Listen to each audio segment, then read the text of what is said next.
Gospel for today is found in the 11th chapter of St. Mark, beginning at the first verse.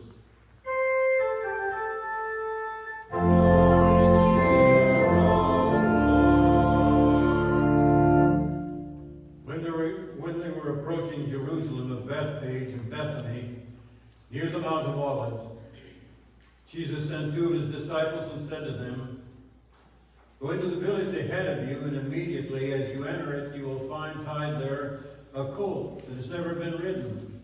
Untie it and bring it. If anyone says to you, 'Why are you doing this?' just say this, 'The Lord needs it,' and will send it back immediately." They went away and found a colt tied near a door outside in the street. As they were untying it, some of the bystanders said to them, "What are you doing untying the colt?" They told them what Jesus had said, and they allowed them to take it. Then they brought the colt to Jesus and threw their cloaks on it, and he sat on it. Many people spread their cloaks on the road, and others spread leafy branches that they had cut in the fields. Then those who went ahead of those who followed were shouting, "Hosanna! Blessed is the one who comes in the name of the Lord. Blessed is the coming kingdom of our ancestor David. Hosanna in the highest heaven." They entered Jerusalem and went into the temple.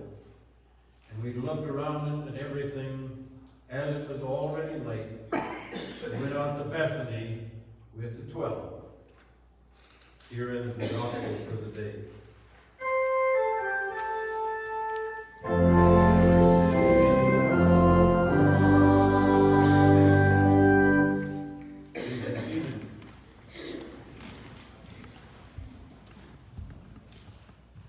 This is Palm Sunday. It is the day we celebrate the triumphal march of Jesus into Jerusalem at the beginning of the Passover. But wait a minute. Can we really celebrate it when we know what happens only about 4 days down the line? When the shouts of Hosanna, meaning God save us, turn to crucify him. This is the story of the first Palm Sunday. It was a Passover, and when the Passover came, the population of Jerusalem swelled about 2.5 million people, if you can imagine it. Far more than lived there at the time. As by Mosaic law, all those that lived within, at least all those males that lived within 10 miles of Jerusalem, were required to be there. But they didn't really need a law or a rule to tell them to be there. They were going to be there anyway. It was a celebration. But Jerusalem was also an angry city. It had been angry since 175 BC, when the Greeks really ruled the Holy Land.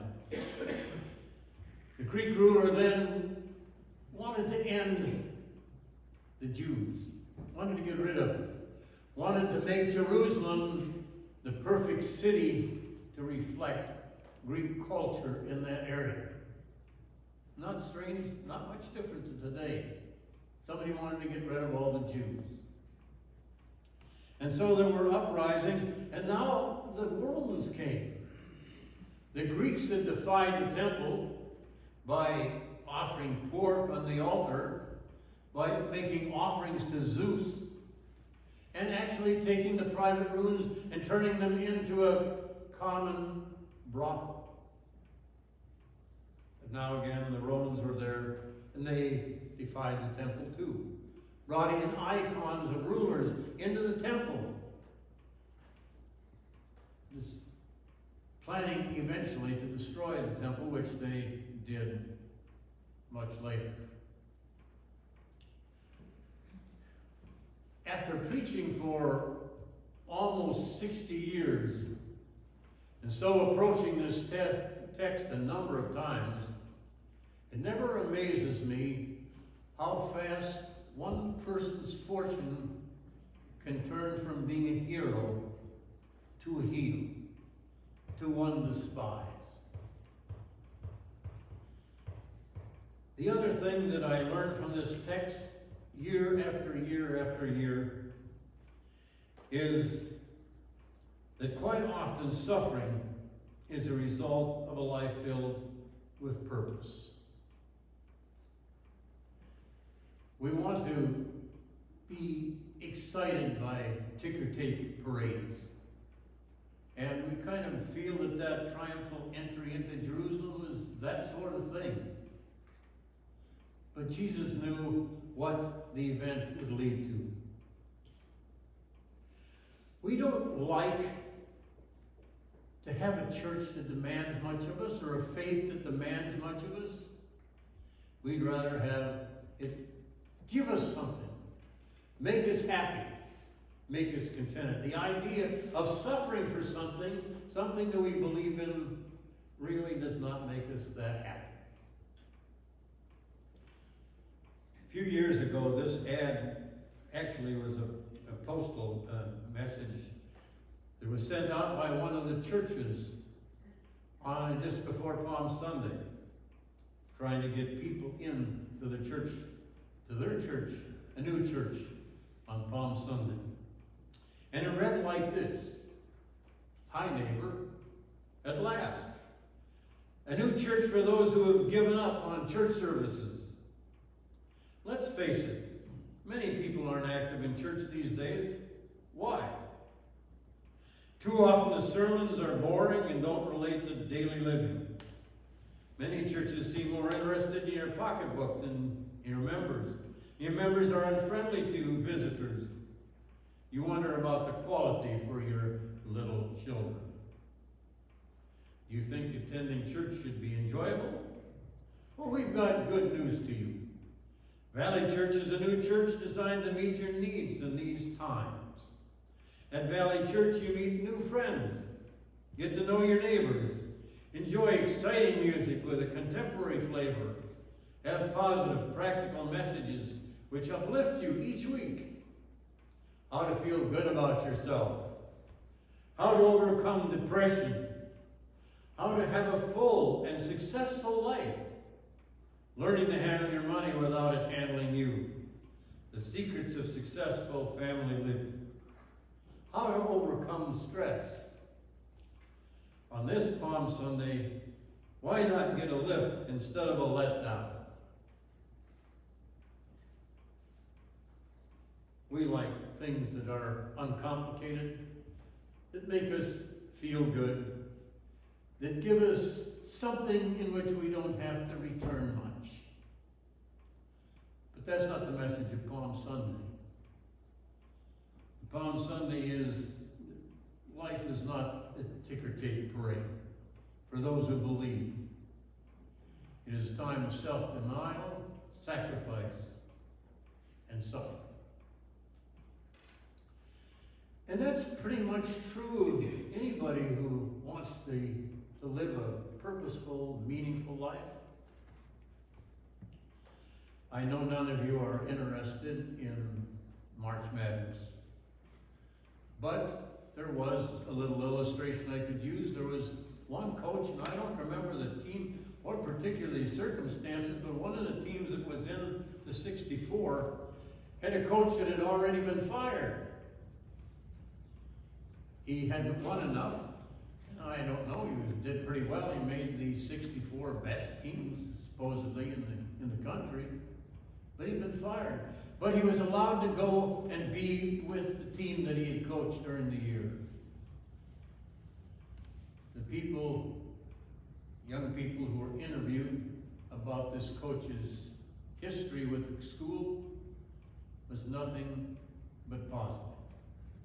He said what a great leader he was, how much they had learned from him, how much he gave them, and how disappointed they were to see him go. But they were at the mercy of the board of trustees of the school. And he did one big sin. He just didn't win enough to make them feel good. No coach in college history probably has been deified more than Nick Saban of Alabama. But Nick Saban got himself in a bunch of trouble this week too.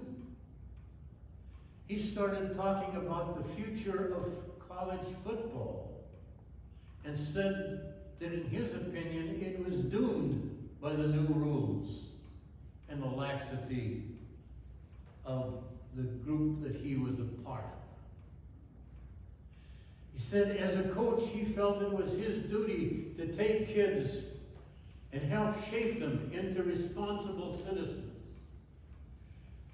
And football was really, in his opinion, secondary. Can you believe that from Nick Saban? And he said his wife and he, in the years that they had been head coach there, had the parents of those kids who were going to be a part of the team in for supper. And he talked to them about their children and what he expected to do with them, how he would try to discipline them, how he'd encourage them to accomplish their best, how to make them responsible citizens, how to care for other people, how to operate as a team. And he said, after the last group that came, his wife came to him and said, "Why are we doing this, Nick?"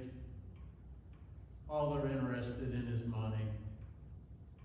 They aren't interested in anything else. They aren't interested in creating citizens. That got Nick Saban into a lot of trouble. Yesterday's hero is today, in the minds of many coaches, a heel, a traitor.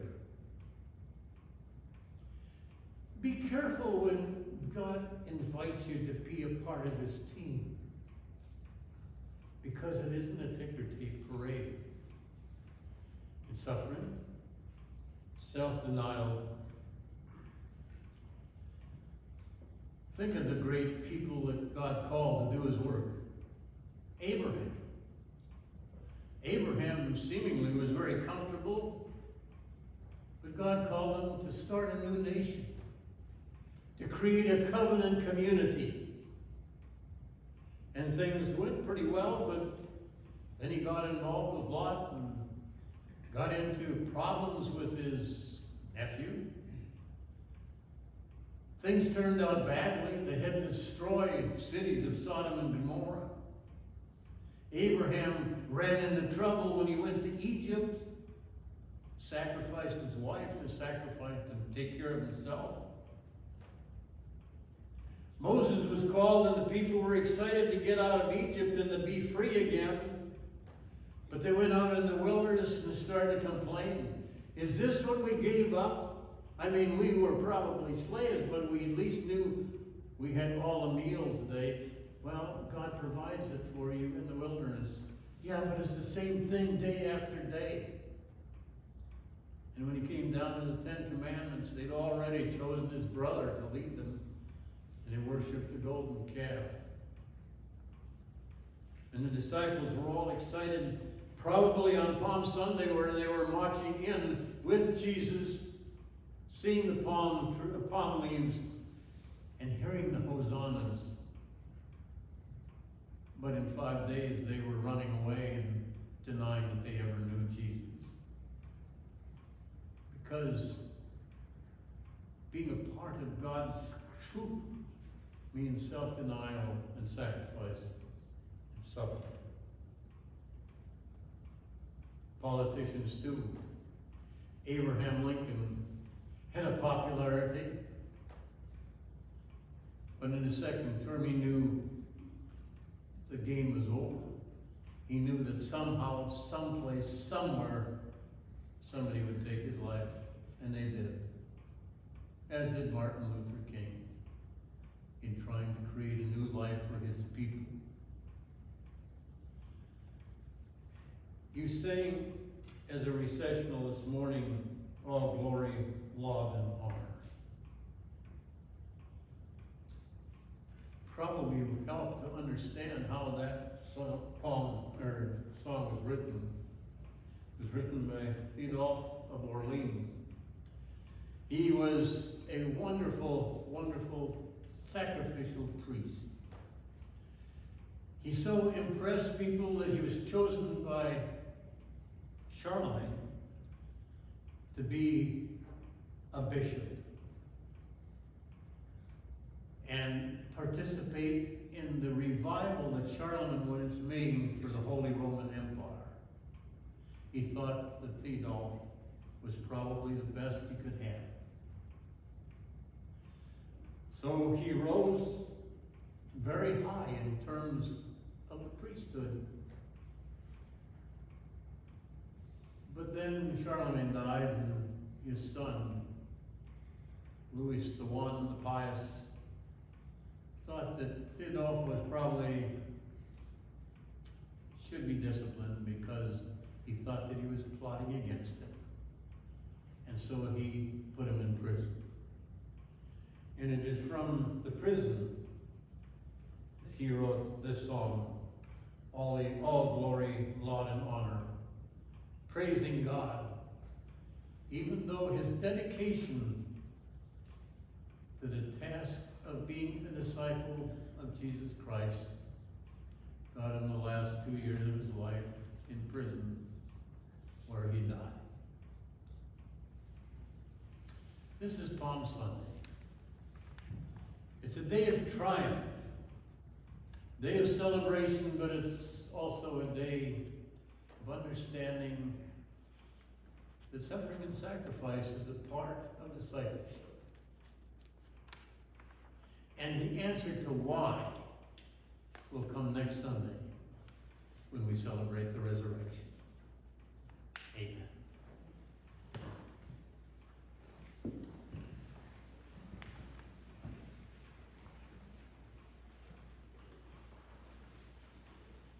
The hymn is 335, Jesus Keep Me Near the Cross, 335.